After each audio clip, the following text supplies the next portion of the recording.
Ang KNN ay hatid sa inyo ng UNICEF.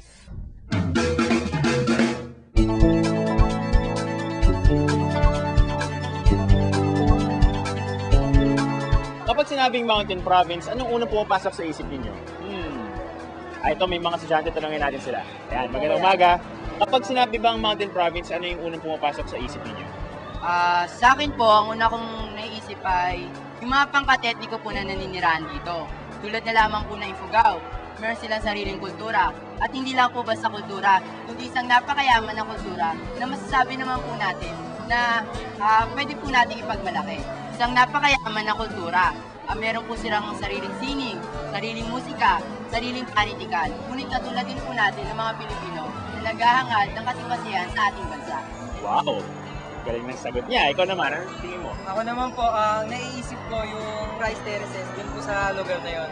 So itong rice terraces na to, ito ay ginawa ng mga Igorot, ng mga Ifugao, upang magkaroon sila ng sistema ng pagsasaka. So itong rice terraces na to, dapat natin siyang ipagmalaki sapagkat isa siya sa mga kasama sa 8 wonders of the world.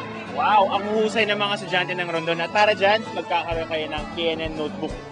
Maraming salamat! Okay, salamat. Thank you. Ikaw, Chomi. Parang may gusto kong sabihin dyan. Ay! Ayan. Kaya masaya ka na, napagsalitahan na. Siyempre, kapag sinabing Mountain Province, nandyan ang tanyag na Banawe Rice Terraces na dito lang sa Pilipinas matatagpuan. Talagang hindi matatawaran ng galing ng mga Pinoy. At kapag napag-uusapan ng galing, naku, swak na swak dyan ng ating mga KNN reporters. Panoorin natin ang ulat ng Mountain Province Bureau na sila mismo ang nag-shoot at nagsulat.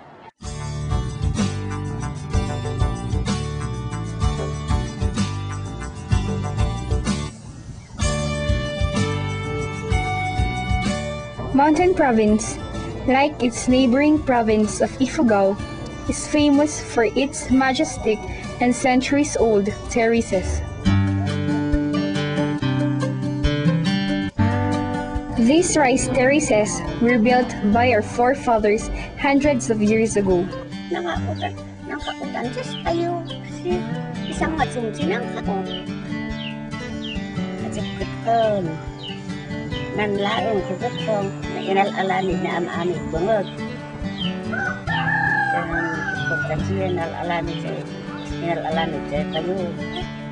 Nantay na ay siya ay kwan siya. Pasangan at kasunod.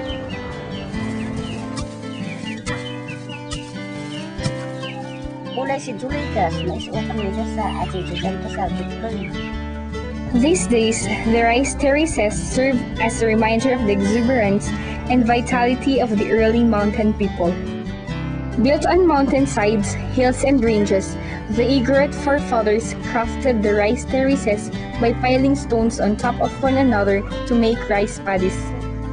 Since Mountain Province is economically dependent on agriculture, the rice terraces are used for producing rice that are mostly for personal consumption. Later on, some terraces, especially those found near the villages, were planted with other crops such as vegetables and kamote to generate added income for the villagers. Surprisingly, despite their long years of existence, most of these rice terraces are still intact and maintained. Even if the paddies are damaged by natural calamities like typhoons and strong rains every year, the people here work together to restore what has been destroyed. Anay ituglita patungping ni pabugian ni pabugian ni tuping. Kami ni funagan fato. No nabuna kami na fato. Inkabiti kami.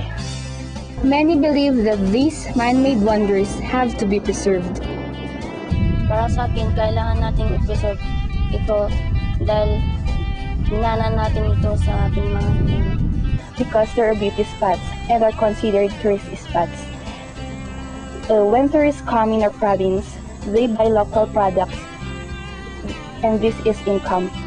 Another is for health reason. These fields are source of rice, which helps us to avoid buying commercial rice, which are filled with chemicals.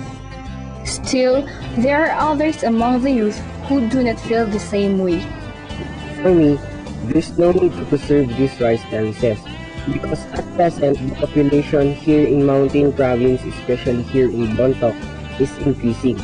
So why not build houses or business establishments? Because in maintaining the rice terraces, it is laborious or mahirap. While some youth feel that preservation of these rice terraces is no longer necessary, they have to understand that these terraces are considered the most priceless and vital property of the Igorots because they inherited this from the great ancestors. We, as today's stealers of these rice terraces, must maintain and preserve this legacy which will in time belong to the succeeding generations. Hindi na bago sa aming mga taga-Camarines Norte ang tanawing ito. Ang KNN ay hatid sa inyo ng UNICEF.